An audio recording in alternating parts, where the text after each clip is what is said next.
Potassium battery technology में अहम कामयाबी। पोटाशियम की वाफिर मिकदार में मौजूदगी और लिथियम जैसी कीमियाई खुसूसियात की वजह से पोटाशियम मेटल बैटरीज को लिथियम आयन बैटरियों के मुतबादिल के तौर पर समझा जा रहा है। ताहम बेकाबू डेंड्राइट की नमू और पहलुओं की माबैन अदम इस्तेहकाम इन बैटरियों की कारकर्दगी और तहफ़्फ़ुज़ को बढ़ाती है।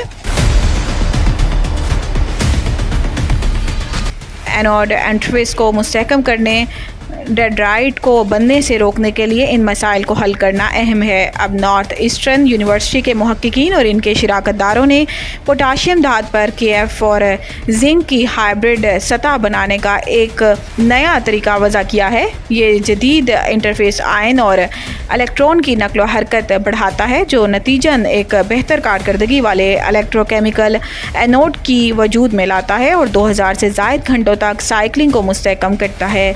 मुहक्किकीन ने पोटाशियम मेटल एनोड पर KF और जिंक हाइब्रिड इंटरफेस तह एक रिएक्टिव प्रीवेटिंग तकनीक इस्तेमाल करते हुए चढ़ाई, जो बैटरी के इस्तेहकाम और कारकर्दगी को बेहतर करती है।